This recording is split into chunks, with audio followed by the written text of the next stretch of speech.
Hello everyone, welcome to Groww Malayalam. Midcap companiകൾ large cap കമ്പനീസിനേക്കാളും കുറച്ചുകൂടി volatile ആയിരിക്കുമല്ലോ. പക്ഷേ അതേ സമയം തന്നെ large cap കമ്പനീസിനേക്കാളും ഉയർന്ന റിട്ടേൺസ് ജനറേറ്റ് ചെയ്യാനുള്ള പൊട്ടൻഷ്യലും ഉണ്ടാകാറുണ്ട് മിഡ് ക്യാപ് കമ്പനീസിന്. കഴിഞ്ഞ വർഷം നിഫ്റ്റി മിഡ് ക്യാപ് ഇൻഡെക്സിന്റെ റിട്ടേൺസ് 10.43% ആയിരുന്നു. അതേ കാലയളവിൽ നിഫ്റ്റി 50യുടെ റിട്ടേൺസ് വെറും 2.9% ആയിരുന്നു. മാത്രമല്ല കഴിഞ്ഞ വർഷം ഫോറിൻ മാർക്കറ്റ്സിന്റെ ഇൻഡെക്സുകളും നെഗറ്റീവ് റിട്ടേൺസ് ആണ് നൽകിയിട്ടുള്ളത്. നിഫ്റ്റി മിഡ് ക്യാപ് 50 ഇൻഡെക്സ് ഇതേ കാലയളവിൽ എല്ലാ ഇൻഡെക്സുകളെയും ഔട്ട് പെർഫോം ചെയ്യുകയും ഉണ്ടായി. ഈ കാരണങ്ങൾ കൊണ്ട് തന്നെ ഇൻവെസ്റ്റേഴ്സ് മിഡ് ക്യാപ് സ്റ്റോക്കുകളിലെ അട്രാക്റ്റീവ് ബൈയിങ് ഓപ്പർച്യൂണിറ്റീസ് നോക്കിയിരിക്കുന്നവരാണ്. അതുകൊണ്ട് നമ്മൾ ഇന്ന് നോക്കാൻ പോകുന്നത് 52 വീക്ക് ലോയുടെ ഏറ്റവും അടുത്ത് ചേർന്ന് ട്രേഡ് ചെയ്തുകൊണ്ടിരിക്കുന്ന 5 മിഡ് ക്യാപ് സ്റ്റോക്സ് ഏതൊക്കെയാണെന്നാണ്. നമ്മൾ പരിഗണിച്ചിട്ടുള്ളത് ഇനി പറയുന്ന കാര്യങ്ങൾ സാറ്റിസ്ഫൈ ചെയ്യുന്ന സ്റ്റോക്കുകൾ മാത്രമാണ്. 5 year average returns on equity is more than 15%, net profit margin is more than 10%, debt to equity ratio is less than 1. 52 week ലോയോട് ഏറ്റവും അടുത്ത വിലയിൽ ട്രേഡ് ചെയ്യുന്ന സ്റ്റോക്ക് ഏറ്റവും അവസാനമാണ് നമ്മൾ പറയാം. പിന്നെ ഈ വീഡിയോയ്ക്ക് വേണ്ടി നമ്മൾ കൺസിഡർ ചെയ്തിട്ടുള്ളത് 20th സെപ്റ്റംബറിലെ മാർക്കറ്റ് ക്ലോസിംഗ് പ്രകാരമുള്ള പ്രൈസസ് ആണ്. അപ്പോൾ തുടങ്ങുന്നതിന് മുൻപ് നമ്മുടെ ഈ ചാനൽ ഇതുവരെയും നിങ്ങൾ സബ്സ്ക്രൈബ് ചെയ്തിട്ടില്ലെങ്കിൽ ഇപ്പോൾ തന്നെ ചെയ്യണമെന്ന് ഓർമ്മിപ്പിക്കുകയാണ്. ഒപ്പം തന്നെ ആ ബെൽ ഐക്കൺ കൂടെ പ്രസ് ചെയ്യുക. പിന്നെ ഗ്രോ മലയാളം ഇപ്പോൾ ഫേസ്ബുക്കിലും ഇൻസ്റ്റാഗ്രാമിലും ഉണ്ട്. Please like and follow us on Facebook and Instagram also. So let's start today's video.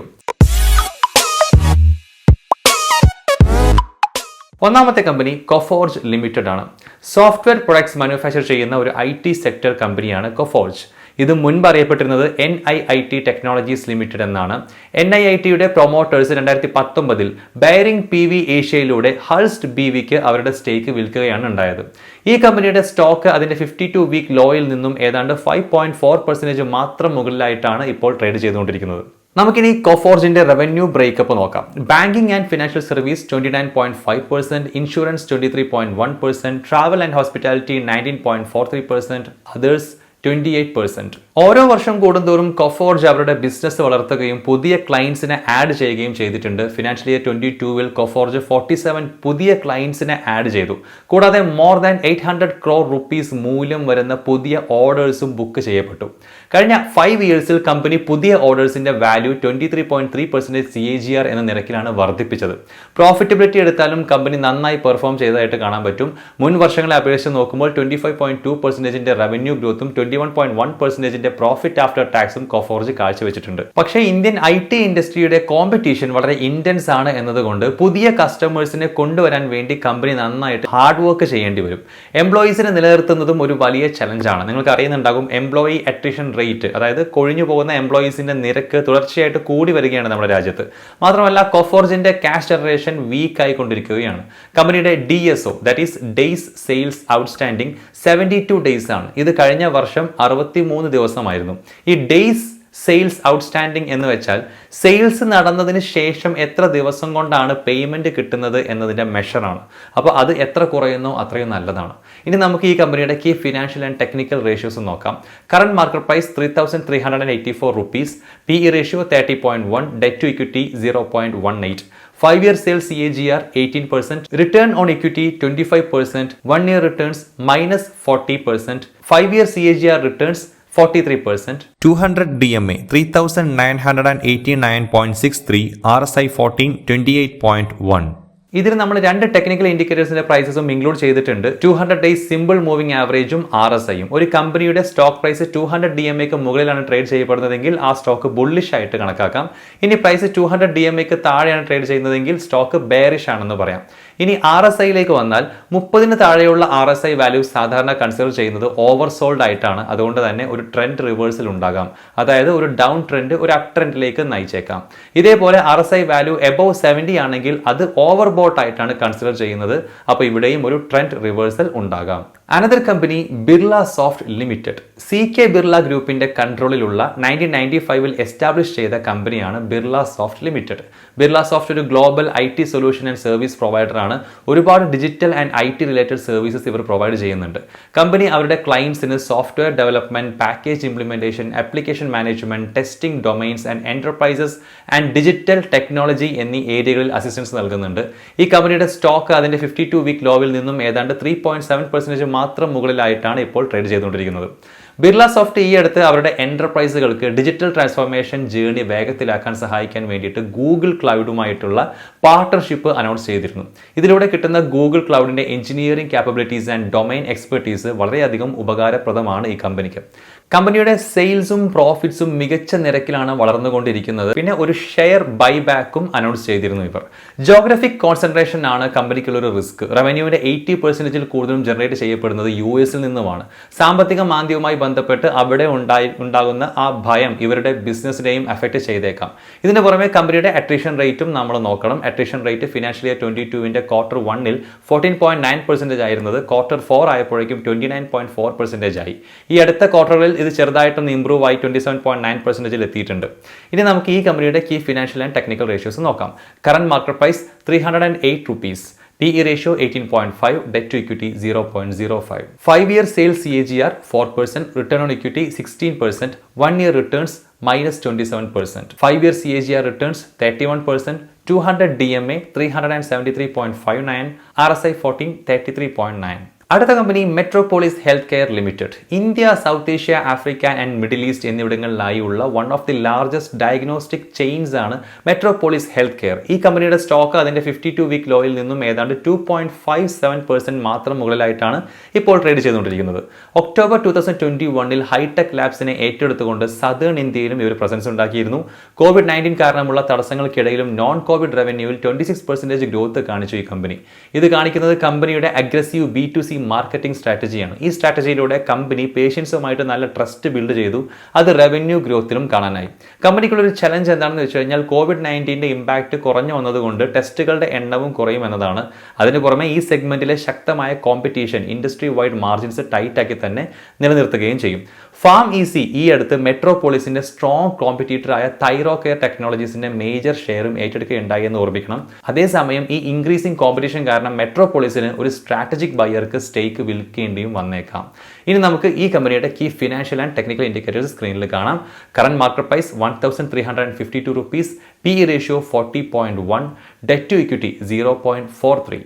5-year sales CAGR 18%, return on equity 25%, 1-year returns -56%, 200 DMA 1903.03, RSI 14 34.2. Next company Mastek limited. Mastek limited India ഒരു leading vertically focused enterprise technology solution provider ആണ്.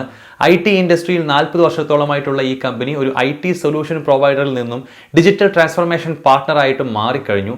Application development, application maintenance and support, ERP and cloud migration, business intelligence and analytics എന്നീ services ആണ് ഇവർ main ആയിട്ട് നൽകുന്നത്. ഈ കമ്പനിയുടെ stock അതിന്റെ 52-week ലോയിൽ നിന്നും ഏതാണ്ട് 0.61% മാത്രം മുകളിലായിട്ടാണ് ട്രേഡ് ചെയ്തുകൊണ്ടിരിക്കുന്നത്. കമ്പനി ഈ അടുത്ത് ഏറ്റെടുത്ത Evosys end to end solutions provide ചെയ്യാൻ ഇവരെ സഹായിക്കും. ഈ കമ്പനിയുടെ മാർജിൻസ് 14%-ൽ നിന്നും 21% ആയി ഇംപ്രൂവ് ചെയ്തിട്ടുണ്ട്. ഇത്തരം ഏറ്റെടുക്കലുകളിലൂടെ ഫിനാൻഷ്യൽ ഇയർ 25-26 ആകുമ്പോഴേക്കും $1 billion റവന്യൂ ഉണ്ടാക്കാനാണ് കമ്പനിയുടെ ടാർഗറ്റ്. പുതിയ ഏറ്റെടുക്കലുകളും ഡീൽ സൈസ് കൂടി വരുന്നതും സെയിൽസ് ആൻഡ് മാർക്കറ്റിംഗ് എക്സ്പാൻഡ് ചെയ്യുന്നതും UK മാർക്കറ്റ് ഷെയറിലുള്ള ഗെയിൻസും എല്ലാം കൂടെ കമ്പനിയുടെ റവന്യൂ ഗ്രോത്ത് മുന്നോട്ട് കൊണ്ടുപോകുന്നതിൽ വലിയ പങ്ക് വഹിക്കുന്നുണ്ട്. മാത്രമല്ല ജോഗ്രഫിക് റിസ്ക് കുറക്കാൻ വേണ്ടി ബിസിനസ് US-ലേക്ക് സ്കെയിൽ ചെയ്യാനും ഇവർ നോക്കുന്നുണ്ട്. ഫിനാൻഷ്യൽ ഇയർ 23-യുടെ Q1 മാസ്റ്റെക്കിനെ സംബന്ധിച്ച് വീക്ക് ആയിരുന്നു. എക്സ്പെക്ട് ചെയ്തതിനേക്കാൾ കുറഞ്ഞ റവന്യൂ ആൻഡ് മാർജിൻ പെർഫോമൻസ് ആണ് ഉണ്ടായത്. ക്വാർട്ടർ കമ്പനിയുടെ റവന്യൂ 1.9% വെച്ച് കുറവാണ്. ഇതിന്റെ പ്രധാന കാരണം UK നാഷണൽ ഹെൽത്ത് സിസ്റ്റവുമായി ബന്ധപ്പെട്ടതാണ്.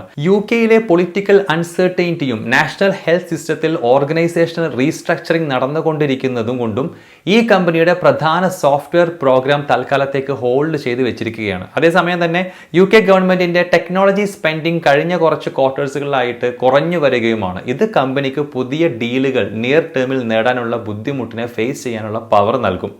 ഇനി നമുക്ക് ഈ കമ്പനിയുടെ ഫിനാൻഷ്യൽ ആൻഡ് ടെക്നിക്കൽ ഇൻഡിക്കേറ്റേഴ്സ് നോക്കാം. Current market price ₹1,811, PE ratio 18, debt to equity 0.19, 5-year sales CAGR 31%, return on equity 29%, 1-year returns -39%, 5-year CAGR returns 44%, 200 DMA 2324.67, RSI 14 32.4. ഇനി last company Sanofi India limited. Leading pharma multinational കമ്പനിയായ സനോഫിയുടെ Indian ആം ആണ് Sanofi India. 65 വർഷത്തിലേറെയായി ഇന്ത്യയിൽ പ്രവർത്തിക്കുന്ന സനോഫിക്ക് ഇന്നും more than 2500 employees ഉണ്ട്. ഈ കമ്പനിയുടെ സ്റ്റോക്ക് അതിന്റെ 52 വീക്ക് ലോവിൽ നിന്നും ഏതാണ്ട് 0.33% മാത്രം മുകളിലായിട്ടാണ് ട്രേഡ് ചെയ്തുകൊണ്ടിരിക്കുന്നത്. Diabetes, pain cardiology, allergy and epilepsy തുടങ്ങിയ പല പ്രധാന മെഡിക്കൽ ഏരിയാസിൽ ഇവർ ഓപ്പറേറ്റ് ചെയ്യുന്നുണ്ട്. കമ്പനിയുടെ ടോപ്പ് 7 ബ്രാൻഡുകളിൽ നിന്നാണ് സെയിൽസിന്റെ 70% വരുന്നത്. ഇന്ത്യയിലെ ടോപ്പ് 100 ഫാർമസ്യൂട്ടിക്കൽ ബ്രാൻഡുകളിൽ ഉൾപ്പെടുന്ന ലാൻഡസ്, അലെഗ്ര ആൻഡ് കോംബി ഫ്ലെയിം എന്നിവ ഈ കമ്പനിയുടെ ബ്രാൻഡുകളാണ്. കമ്പനിയുടെ ബാലൻസ് ഷീറ്റ് സ്ട്രോങ് ആണ്. മാത്രമല്ല വർക്കിംഗ് ക്യാപിറ്റൽ ഡേയ്സ് നെഗറ്റീവ് ആണ്. അതൊരു നല്ല സൈനാണ്. വർക്കിംഗ് ക്യാപിറ്റൽ ഡേയ്സ് നെഗറ്റീവ് ആണ് എന്ന് വെച്ച് കഴിഞ്ഞാൽ കസ്റ്റമേഴ്സിന്റെ അടുത്ത് നിന്നും അഡ്വാൻസ് ആയിട്ടാണ് പ്രൊഡക്ട്സിനുള്ള പേയ്മെന്റ് കിട്ടുന്നത് എന്നാണ് അർത്ഥം. മാർക്കറ്റിലെ ഡിമാൻഡ് ആൻഡ് സപ്ലൈയെ ആശ്രയിച്ച് ആക്റ്റീവ് ഫാർമസ്യൂട്ടിക്കൽ ഇൻഗ്രീഡിയൻസ് ആൻഡ് ഇന്റർമീഡിയറ്റ്സിന്റെ പ്രൈസ് കാര്യമായി തന്നെ മാറിക്കൊണ്ടിരിക്കും. പിന്നെ റോ മെറ്റീരിയൽസിന്റെ വില കൂടിയാലും അതിന്റെ കോസ്റ്റ് കസ്റ്റമേഴ്സിലേക്ക് എത്തിക്കുന്ന ബുദ്ധിമുട്ട് ഫേസ് ചെയ്യാനുള്ള പവർ കമ്പനിക്ക് ഉണ്ട്.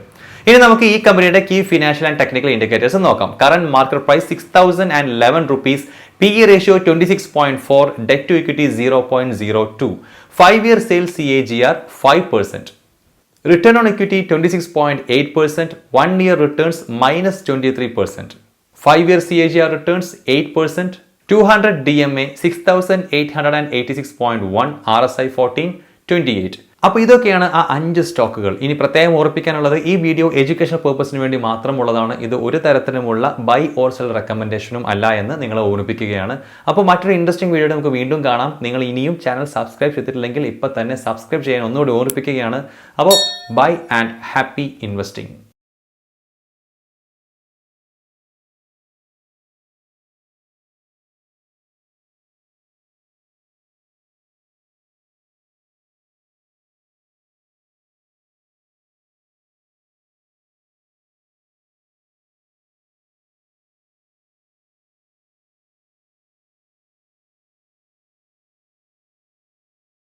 Investment in securities market are subject to market risks. Read all the related documents carefully before investing. Please read the risk disclosure documents carefully before investing in equity shares, derivatives, mutual fund, and or other instruments traded on the stock exchanges.